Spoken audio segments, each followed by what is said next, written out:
Hey everybody, if you are enjoying our Unglamorous Truths, then head over to Apple and Spotify and leave us a 5-star review.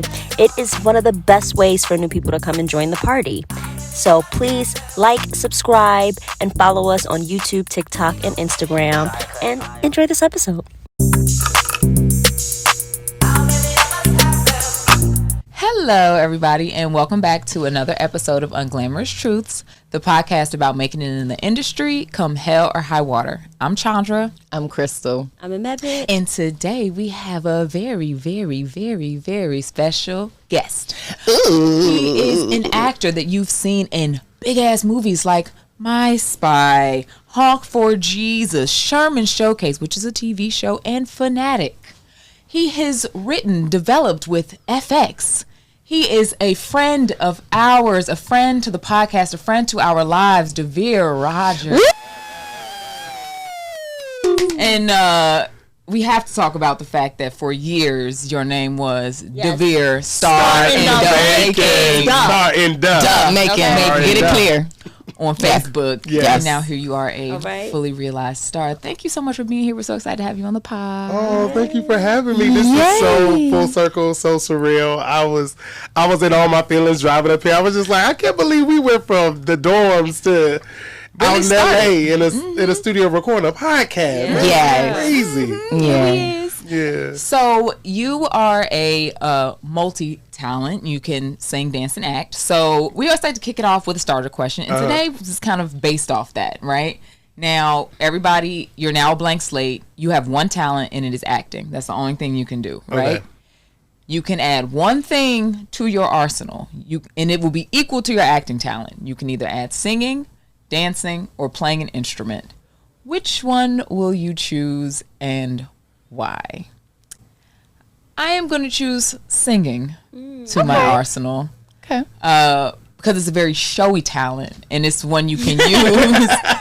Showy. It's Ostentatious with it. Yeah, you can use it you can grab people really quick with singing. Mm-hmm. And it's a little less like objectionable than acting. You know, if somebody can sing, most people we know they can sing. You know, whether you like their tone or not is different. It's Very like, objective, but sing. yeah, you can sing, yeah. Yeah. I mean, yeah, it's singing. It's singing. Yeah, just because it's just the most fun. It's just so fun. Like, you can do it alone and feel real good about it. You can do it in front of a group. Yeah. You could get on a YouTube. Would pick instruments. It would be such a full circle moment between me and my childhood self because I wanted to play instruments so bad. I was in piano and I was in drum, and I dropped out, and my dad did not push me to stay. Oh. And Not you at this big age blaming him. No, I don't. Daddy, I don't blame you. I blame me because he was like, all right, you don't want to do it, that's fine. But I'm like, I wish I would have stuck with it because Helen played violin and she stuck with it and she was great at violin. And I'm always like to this day like faking like I can drum something. Except when I was on the train in New York City, you would have thought I was a motherfucking no doubt in this bitch. Absolutely. You've been a great drummer. You look like a drummer. Yeah, you should be a drummer. Just be a drummer now. Like you would be really Honestly. cool. Like Beyonce should hire you. You know, Yeah. I have to learn first. And then we'll get you the I'll big be there. jobs. Work on them lessons. Yeah. Absolutely.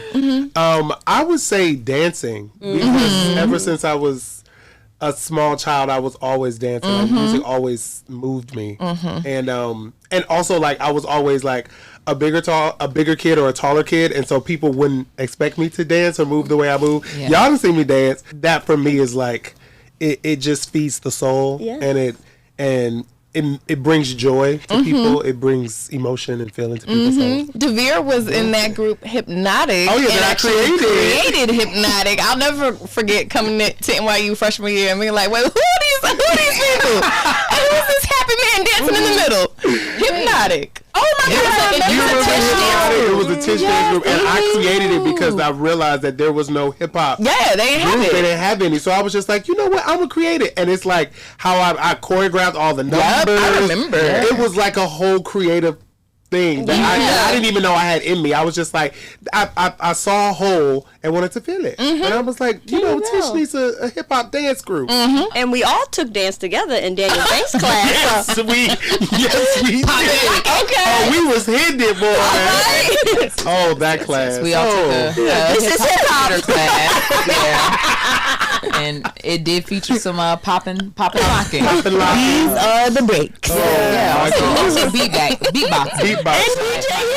Oh my God, DJ was my favorite though. DJ was so good. That was cool really as fuck. good. That's a useful skill. Yeah. Most of those skills I let go. Except for I do still do the hi-hat only. And I do this sometimes. As you should. As you should. Oh God, that was so hard. Bless the poppin' lockers. Okay, Yes. so we are definitely gonna obviously get back to NYU, where y'all at. But I want to talk about little baby Devere.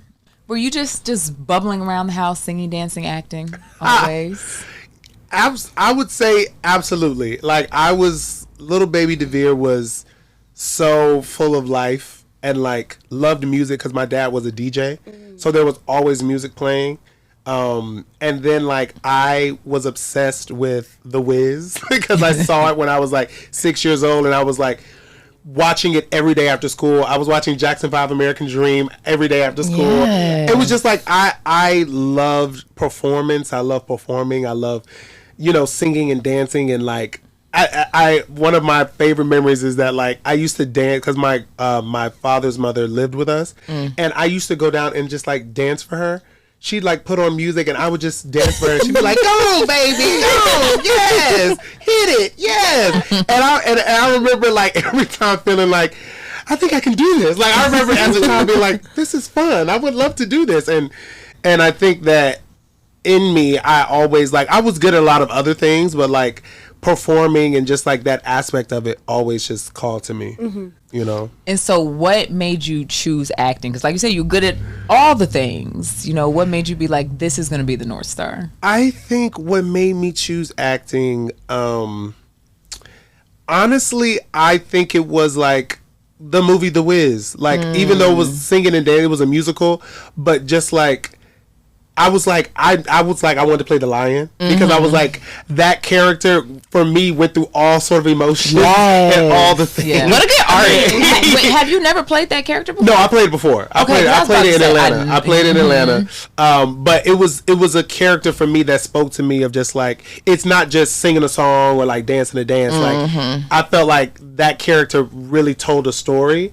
And for me, that was so much fun. Like it was so much fun to sort of like explore that. And then I when I was like 12 or 13, I joined this youth ensemble called the Freddie Hendrix Youth Ensemble of Atlanta. And that's where like all the greats came. So like Kenan Thompson went there, Saquon went there, Jakina Calacango, who's in All the Things, Broadway, Tony Winner, they went there. And like and there Freddie sort of told us as black performers and black youth of like teaching us our power, teaching us how to tell a story, teaching us what acting is and what it looks like on a black body. You know what I'm saying? And like, which is very different than on other bodies. And just like, I felt like I really got a sense of becoming an artist and becoming an actor and realizing that, with acting, you can use singing and dancing as a way to tell a story, but it's all acting. At the end of the day, it's all telling a story of some sort, so that's why I would say I'm an actor who can sing and dance instead of being like, oh, I'm a singer, I'm a dancer. It's like, no, I act first and then I do all these other things. Now, a little left field of a question, but do you consider yourself a business-minded person? I do, and I think that I have become more as I've gotten older, even more business minded. I feel like I always knew. I tell people like I always knew what I wanted to do in my life and career once I made the decision that I was going to be an actor. So like for me, like I knew that I had to go to New York. That was like once I was like I had to go to New York. So literally because I knew I had to go to New York, the only school I applied for was NYU. Oh my God, Devere. Really? Yeah. Same.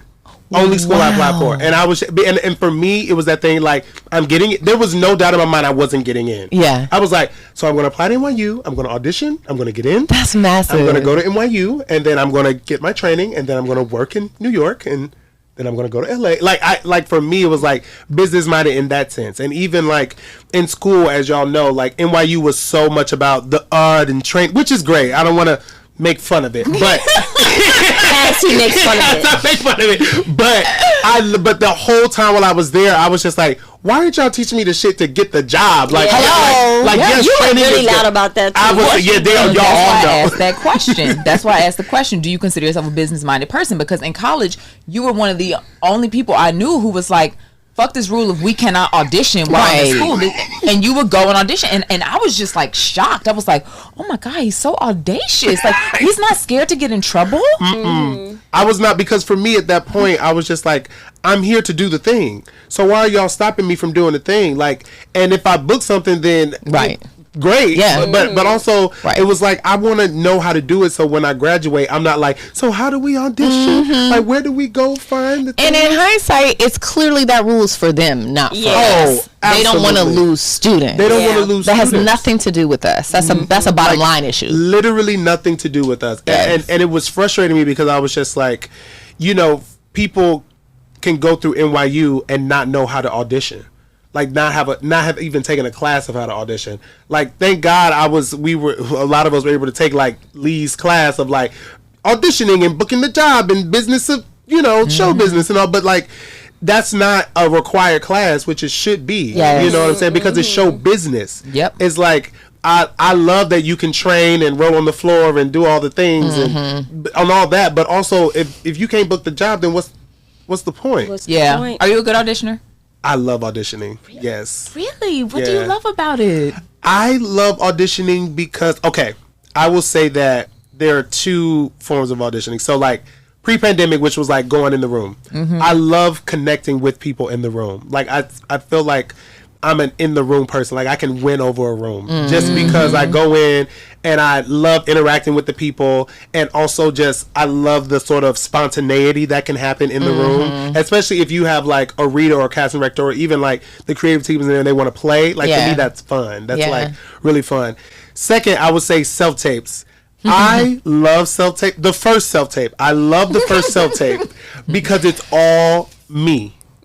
Every decision, every choice, everything that I do in that tape, it's all my sort of creative juices and creative ideas. Because at that point, you don't know what the fuck they want. You don't know what they're looking for. You don't. So it's like, why think about all that stuff? I'm gonna have fun. So like in my self tapes, I be doing all the craziest shit. I be having I be in the wild. I be in cars. I be outside. I be in the laundry room. That blew my mind when you and Siobhan talked about that, because you know you were teaching that class with Siobhan. Literally, you were talking about environment, and you were like, I give myself permission to just be anywhere. I could film it on the floor of the bathroom. Like, it don't matter. Well, also for me, it makes it fun because self tapes are not really, in theory, not that fun. It's sort of like, oh my God, I don't know what they want. I got to set up. I got to do all this. But for me, the way I make it fun is by not giving a fuck and just being like, yo, let's have fucking fun. If the shit is set in the bathroom, let me set the camera up so I can catch my reflection in the mirror while I'm brushing my teeth, because that's what it says. I'm like, for me, that's fun. Have you ever been like in motion, like traveling from room to room? Absolutely. And how do you? And so it's a good way. So this was actually I booked a Apple TV show that Dom is on, Puppy Place, by coordinating, like going from room to room. And so like how I used to do it is there's certain ways where you can like set up the camera and you can like cut in a way that makes it seem like you're coming in the room. So like I went in one room, cut, open the door, and then there's me. Like, it's just different ways. It was also trial and error. It's something that you kind of learn. But for me, this is an editing technique or a shooting technique. It's like kind of both. It's like the way you shoot it,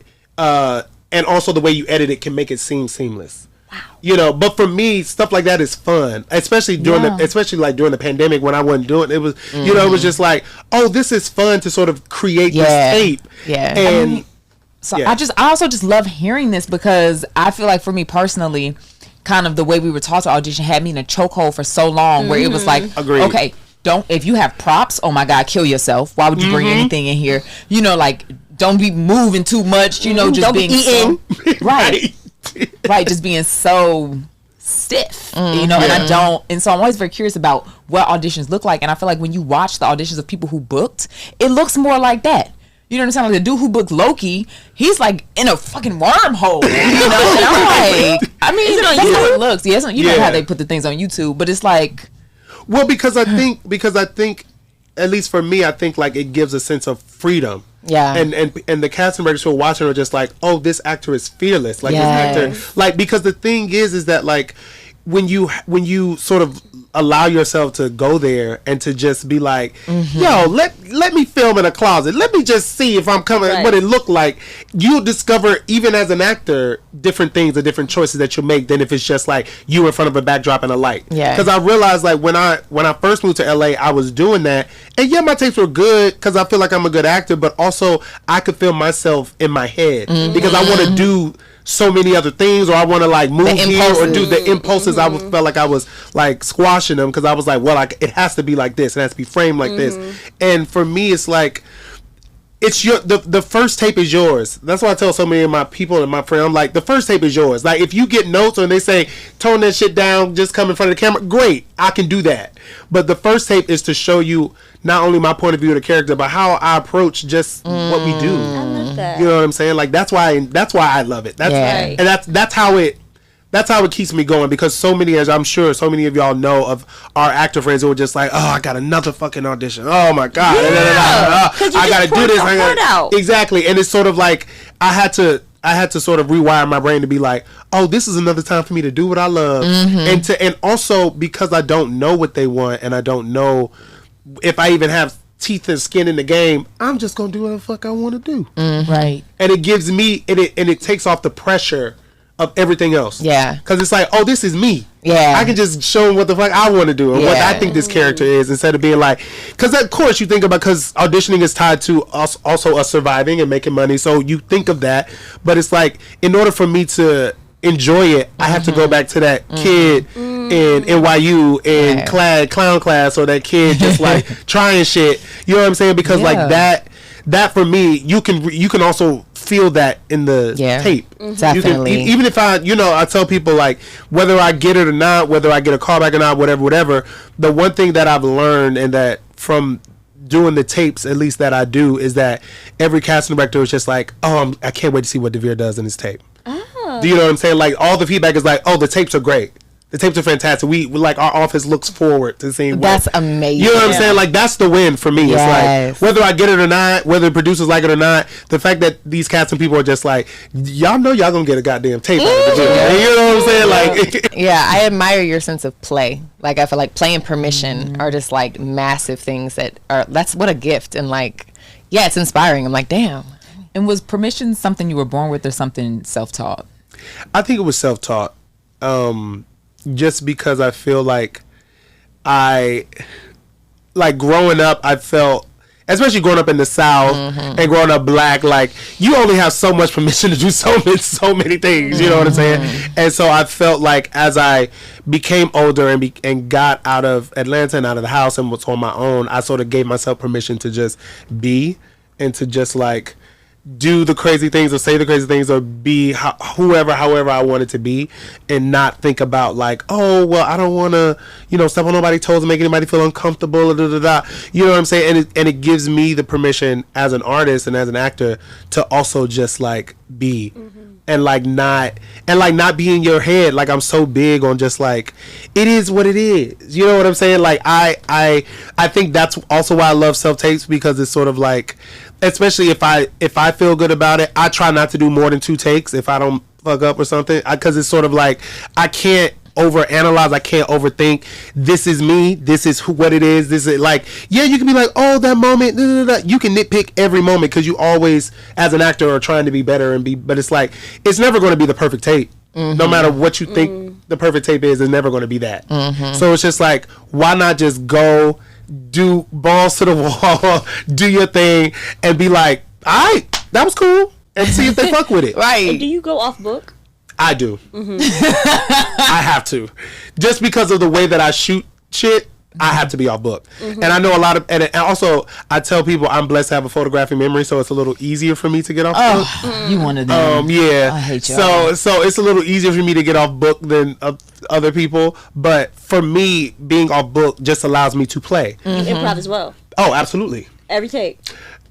If I see if it calls for it. For dramatic tapes, maybe not so much, but definitely comedy. I always feel like I need a button, and I need them to know my type of humor and my type of relationship to whatever character. For me, in comedy, that's what makes you stand out, because the words are the words, the jokes will be the jokes, but how you approach them, and then also the little thing you add in it is what makes it special, because that's also what you're going to do on set. You know, so I'm right. I'm such an advocate for adding buttons and just adding your extra little You thing. get irritated when you get the ones that say, "Don't add a button." Oh my God! It just when they say don't add a the button. words, let the words, and I'll be like, okay, Chad, okay, and I still do a little something. Just, you know, I'm gonna say no lines, but exactly, just a little something, because I think that's what makes each actor special. You know what I'm saying? Like when you, it's like when a casting director has like 300 tapes coming with the same lines and people making the same choices, it's just like everybody sort of blends the fuck in together. It's like, what is the tape, or who is the person that you're just like, oh, they made a different choice, or they did a special little thing. Oh, that's really cool. Oh, I like that. You know, like everybody's button is gonna be different. Yeah. You know what I'm saying? Or everybody's way into the humor is gonna be different. What's the wildest audition you ever shot? I'm so glad you asked this question. The wildest audition I ever shot was for Power. Oh. And it kind of is the audition that got me into self-taping the way that I self-tape. Okay. Because the audition, I had to beat a nigga up. I had to sniff lines of coke.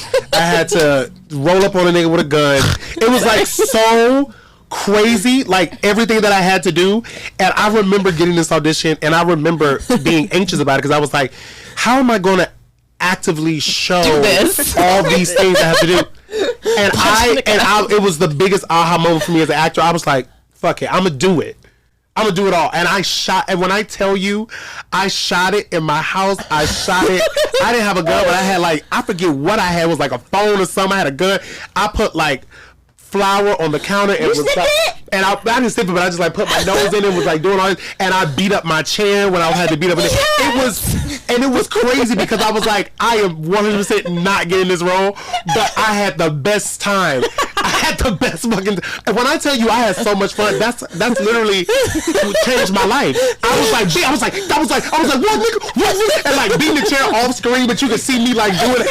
And then when I watched it, I was like, this is fantastic. I had a great I was like, this is amazing. And then I'll never forget, because my entire team was like, Devere, this is the wildest thing we have ever seen. And they were like, but we love it. We're gonna send it everywhere. I was just like, great. I was like, I probably won't get this show, but it literally changed my life. I was like, oh, I'm doing everything like this. I had to wild out and just because when I finished, I was so exhilarated. I felt so alive. I felt so like, oh my God, I was so hyped. Yes. I felt so alive.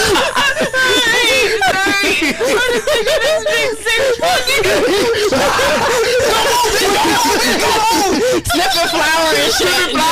What? No, literally. It was crazy. It was crazy, y'all. But that was probably the wildest one that I did. And then I would say second wildest was shooting one where I had to talk to somebody in a bathroom. So like shooting in the bathroom. Like through the reflection, like putting in the mirror. There's a lot of cool tricks. Hey, you look cute with it. I can't wait for my next one. I know, right? Going to Devere. No, it's so, and I tell people, like, especially any of my friends who come and tape with me, I'm like, yo, let's have fun. I'm like, and I play, because I'm just like, so what production we creating today? For me, it's just like, it takes the pressure off of like, it's just like, no, let's go back and like actually tap into the childlike play of why we loved, why we do this. Because I tell people, like I said before, that first tape is all you. And for me, there's power in that. Like, if you get notes or get a callback or a direction, then it's like, okay, they want to see this, great. Then we'll do that. But that first one, it's all you. Ow. That's the auditioning part. I want to talk about the booking part because, you know, to me, you really always been a pilot king. I feel like very early, you know, because there are some people you go to school with, especially when you go to conservatory experience. They are front runners, right? There are people who fresh out, who you expect to, you know, start booking stuff. And like you were definitely one of those people. So what was the first pilot you booked? Oh, so the first pilot I booked was a pilot called Friends-in-Law, and it was in 2018. First big pilot I booked for NBC, and I was number 1 on the call sheet. It was like my show, and it was such a beautiful experience because up until then, like I had been in LA a couple years and like done things here and there, and it was my first time like getting a shot. I felt of like showing them like I can do this, I should be doing this, like, and the fact that it was like my show, you know, which was like even crazier, you know, and that whole pilot season though, like I tested for 3 pilots, almost booked 1, and then the casting director, shout out to Julie Ashton, my fairy godmother, amazing comedy casting director in LA. She, after the deal fell through for me to do this ABC show, she literally emailed me and was just like, I'm getting you on a fucking pilot. And that was like, which is like, when you have cast directors in your corner, y'all, ooh, ain't nothing like it. And she did. And she literally reached out to the writer of Friends-in-Law and was like, are you willing to go diverse with the lead? And he was like, absolutely. And I just went in and I did my thing. And people asked, like, did you do anything different? I was like, no. Like, I've been doing, you know what I'm saying? Like, it really is about timing, divine order, like, the universe, everything aligning. Because, like, I had been auditioning for people and for her and all these other offices years before, you know, but for some reason it was just like, this was it, this was time. And it taught me so much because in that process, since I was new to it, I came to it very, very green, very green in the sense of like, I just booked this pilot, I'm the lead of it. Oh, of course. I'm you know, like for me, I would say one of the biggest lessons was like the table read, right? And you know, like if you don't know, like in LA, table reads are a thing because you can get replaced. The table read can make a break. Table read can make a break, right? So for Friends-in-Law, they had a pre-table read before the official table read, and so we came for the pre-table read, and I remember everyone was like, we read it, everyone was feeling like kind of nervous a bit, and they were trying to get pep talks in, and I literally was just like, y'all, we booked the job, right? Like for me, I was just like, what? Like, we don't have to be nervous. We're gonna go in there and like do the thing, you know, have fun. And so they were like, you're right, Devere, we're just going to go in. And so I will never forget going to the official table read. And I was like slapping fives with Roger Greenblatt at WB. And like slapping fives with Peter Ross. Oh my God. And slapping fives with, I was just like, what's up? Hey, how y'all? Yeah, y'all doing good? They had no clue that wasn't protocol. But you know, I'm just like being me. And so, and afterwards, like after the table read happened, the director, Pam Fryman, I love Pam, she came out, she was just like, so they love everyone, and everyone was just like, oh God. And I was like, well, was there any doubt? What's there not to love? Like, what's going on? But it also, like, from learning that, and also it taught me that, you know, when you are like either number 1 on call sheet or when you are higher up, like people look to you. And for me, it was the beautiful thing about that experience was like so many people from the cast to the crew to the background to everyone was just like, thank you for remembering my name. Thank you for acknowledging me. Thank you for saying thank you.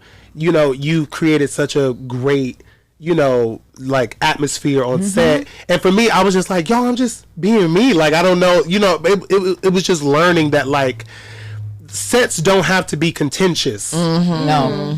And I feel like we hear so many stories and so many instances and have experienced so many things where sets can be contentious and sets can be so tense. And it's sort of like, it actually doesn't have to be. You know what I'm saying? Like, if everyone is at ease and if everyone knows that they're here to make this thing as great as it's supposed to be and still do it with grace and with love and with compassion, like, it could be a really good fucking And you can be pleasant through the tension. And you can be pleasant through the tension. Sometimes it doesn't have anything to do with people's attitudes, whatever. We have to make the day. Exactly. We don't have money to come back to this scene. Exactly. We don't have this space tomorrow. We don't have this, that, and the third. We have to make the day. And so it's naturally tense. But you can still be gracious. You can still be gracious. You can still be gracious in the tenseness. We can try to have a good time. Maybe a little less of a good time. A little less, because we got to get this. We got to get this done. Yes. But I think that comes with when everyone is literally on the same page. Yeah. Do you know what I'm saying? Like Absolutely. everyone is on the same page, and and for me, I could feel that. I could feel that people were not judging me, but just like really gauging, like, can he handle this? Because it was my first time doing it, and I'm leading it, and it's sitcom and it's live audience, and for me. When I was doing it, I was just like, y'all have to understand, I came from theater. Like, sitcom is a theater. Yeah. Like, this is live audience. Oh, baby, I'm going to thrive in this. You know what I'm saying? Like, and the fact that we can do it over again if I fuck up, that's even better. But I'm not gonna fuck up because you know what I'm saying? Like, it was such an experience that just it grounded me, and I felt like it was one of those things that I'm so blessed that I had, because like it sort of let me know, like, oh yeah, you're supposed to be doing this. Do you know what I'm saying? Yep. So show doesn't go. Where are you? I am. Oh God, I am in my apartment, and it's like maybe a day before upfronts, and so the whole week I haven't been thinking about it, because like with pilots, as I'm sure y'all know, like before that time after you shoot it to whenever it's announced, I feel like no pilot or anyone from any pilot ever hears like, y'all, it's not looking good. Everyone says like, the network loves it. It's gonna be great. It's getting great. Like, it did great in the focus group, and like you tested the highest of all the like NBC pilots, and like all you hear all that. You just like, okay.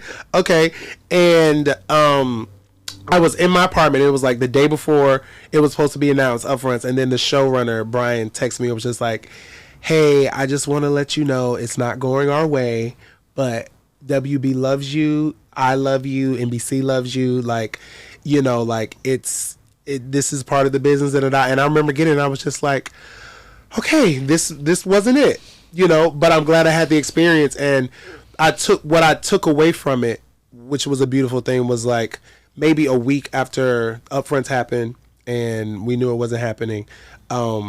Peter Roth, shout out to Peter Roth from WB. He messengered me a DVD of the pilot, and he said that he should have this because he's so good in it, and I want him to have it, because you know how some pilots you never see, never sees the light of day, and he made sure that I was so thoughtful. He made sure I got a DVD of it, and like I literally saw Peter Roth at like a screening, maybe this was like last year, and he was quoting lines from my pilot to me, and being like, he's like you're so good to be here. I think about you all the time, you know. But it's like, for me, that's not personal. Yeah, it's like it's not personal at all, you know. And for me, it also showed that I could lead a show. I know that's right. Do you know what I'm saying? Like, even though it didn't go, it's like no one can ever doubt that I can lead a show.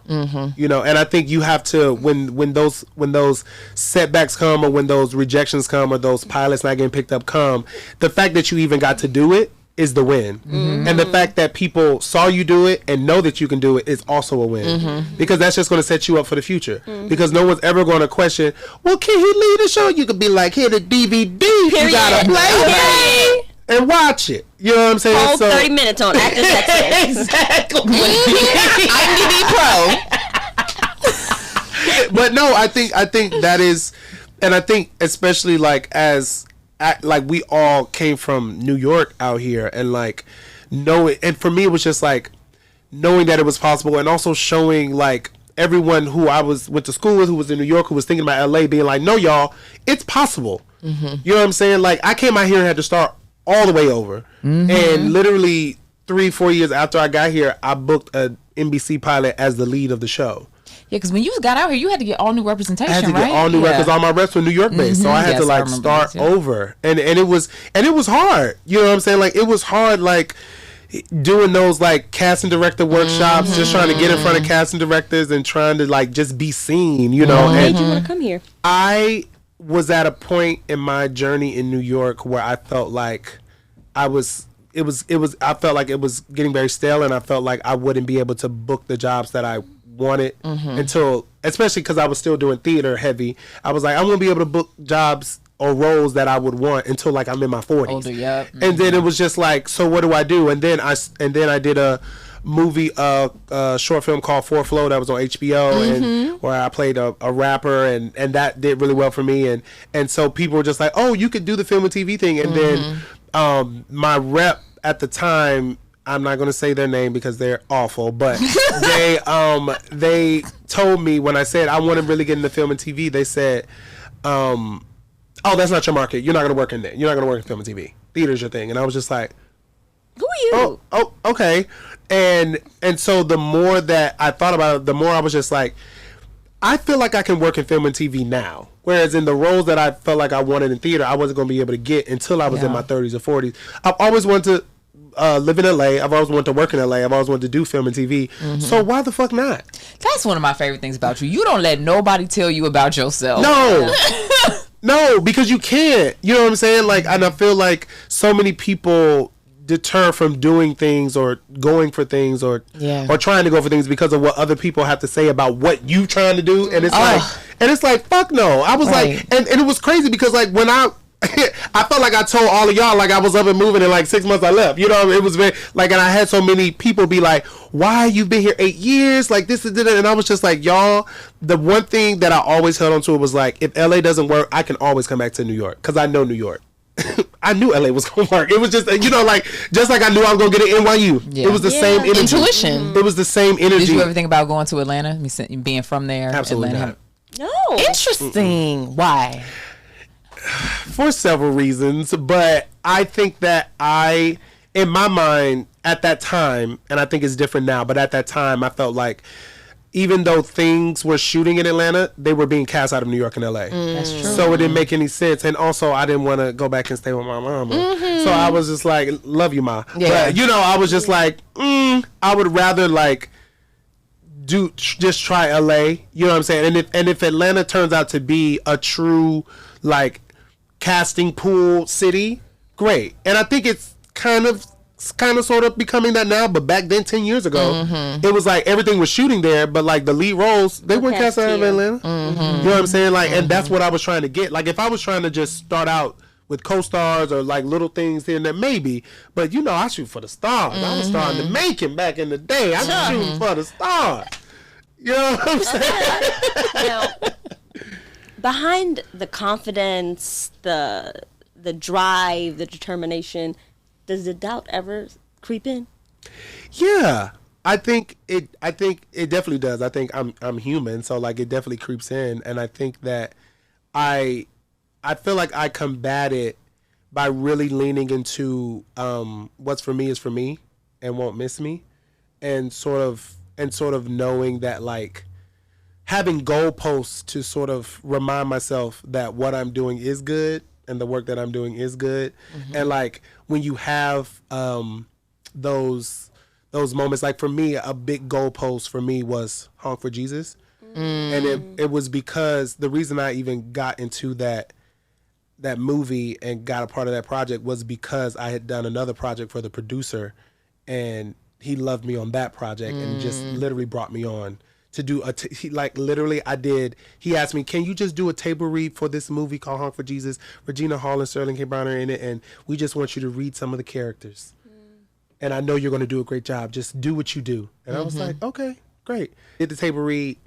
Him and the director called me not even 15 minutes after table read, was just like, we would love to offer you the part. Amazing. You know what I'm saying? It was just, for me, it was a testament of like, oh, I like, people enjoy my work. People enjoy being around me, like, you know, like, because that's a big thing too. Like, people want to work with good people, fun people who, you know, bring a sort of energy to set that people want to be around, because there are a lot of energies on sets that are not that. So it's like, okay, if everybody else is going crazy, I at least know this one person will be nice. Will be nice, and you know, you're probably the best person at making relationships I think you get along with everybody, at least in my eyes. Like, but what is the secret behind that? Like, or like a trick that you can give us? Like, you know, I feel like, honestly, the what I've discovered is that the biggest trick is that, like, I'm big on, when I meet someone, I make them feel like the most important person in the room, because they are. If I'm like talking to you or meeting you and really having a moment, it's all about you in this moment and like who you are and what you're about. And I try to be as cognizant about that when I meet people. You know what I'm saying? And also I feel like, because I am someone who tries to always walk into a room 100% me, it gives people permission to be 100% themselves. And so what I hear from a lot of people is that, like, when I'm with you, I feel like I can just be me and just say whatever. And I'm just like, absolutely. You know what I'm saying? Because I'm going to do that. So I would hope you do that too. You know what I'm saying? Like, I think there's an energy of, when you are 100% authentically you, it gives everyone else around you the permission. Like we were talking about permission earlier. And play. Permission and play to be them, whatever that is, and not be judged by it. Because I feel like people are worried about what other people think about them all the time, and like how they'll, you know, respond to them, or how they'll take them, or, you know. And for me, and y'all know me well enough to know, like, I don't give a fuck, and I'm gonna come in like me, like a bull in a china shop, and either you like me, you great, or you don't, and that's fine too. But it's like that sort of energy gives people permission to breathe a little, because it's like, oh, I don't have to be a thing with Devere.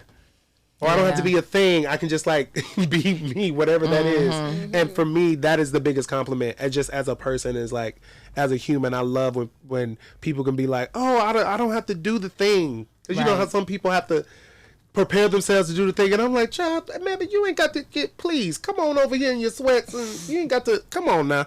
You know what I'm saying? Like, but it's that energy of just like, yeah. So now we want to transition to a segment we call Bootleg Fabulous, where we give tips and tricks about this industry. So my question was, how do you sell yourself? Selling yourself is kind of a tricky thing, right? Because you want to be authentic. You don't want to be like a car salesman. Yeah. But this is an industry that requires you, more than anybody else, has to be selling yourself. I would say one tip for me is to not put on a voice or to not feel like you have to talk a certain way in a certain group of people or in a certain situation. Like, I feel like I'm very much from Atlanta, and I will always be from Atlanta. And I realized, which was why I had a lot of beef with NYU, of feeling like I had to talk a certain way in order to be respected or seen or heard, or, you know, like, oh, and it's like, no, I can talk like how I'm talking to y'all, and then also go into a pitch with Apple and talk this same way. Absolutely. And not have to be like, so yeah, hello everyone. You know, like I think a tip is like, talk how you talk, because that's also what they want to see too. They want to get a sense of who is the real you, who you are. And I think the tip and art of selling yourself is being yourself. Yeah. In whatever aspect that is for you. And that's just what I learned, even like in pitching and all that stuff. Of like, I realized that, like, when I pitch and I'm just talking like me, and yes, I have my little doc, but when I go off tangent and they be like, yes, absolutely. And I'm like, oh, I'm gonna do that more often. So, you know, that's what people, it's like people, because it also makes people bring their guards down. I mean, we can relate to that. I feel like we went into rooms, and it even helps being friends, like being able to be like, you're just joining our energy. You're a part of us now. Like, that's how you take over the space. You're not catering to nobody. For me, the thing is standing on what I've done, standing on what I'm proud of. Not trying to make it smaller or humble or more digestible. So. And being comfortable and being, you know, when people are complimentary about things, like, oh my God, I thought that was brilliant. You know, and I think I kind of ate that too. Exactly. That was fun. That was fun. I loved doing that. You know, you are so funny. I do be getting some chuckles sometimes. Thank you. And then, you know, quickly moving off that, we don't have to sit here and stand on exactly. You know, let's just have a conversation. Let's just be humans together, but also own yeah, it. I'm here Yeah. in my space. Exactly. I receive all the wonderful things you're saying about me. I agree with them. So now we have that. Now we have clear. that as a baseline. Yeah, Yeah. But I see what you see, you know, and I think that does make people, and whether you believe that or not, should let people see, I see what you see, so then it's like, okay, you can do the thing I want to see you do. Yes. Because you Exactly. believe you can do the You're thing I want prepared. to see you do. I remind everyone that it's bigger than this. It's bigger than me, and it's bigger than you. And it's my why, you know, especially when I talk about like my reason why I'm here, like my parents, who I do it for. It just makes it so much more broader, and it's not Yeah. about this smaller thing that we're doing. Yeah. And it makes the stakes less like high, because I'm like, it's not about this. It's about the bigger thing, babe. The bigger thing, babe. Bigger thing, babe. Yes. So find your vehicle to share you in your like essence and your energy, because people have different personalities, right? So like not everybody is super extrovert, take over the space, make friends with everybody in the room, right? Yeah. And that's okay. Yeah. But you can find vehicles for yourself where you feel that level of safety to be yourself and give yourself that permission, like what we do with the podcast, right? Like we're not necessarily the three of us in every single room going up to every single body and kicking, but we know that we are special. We know we have energy to share. So in whichever vehicle you can find the way to share your energy in its true form without catering or bending to other people, do that. And I feel like we have done that through creating calling cards for ourselves with every step of this journey. We're like, okay, I'm not gonna go audition for your dumbass crackhead.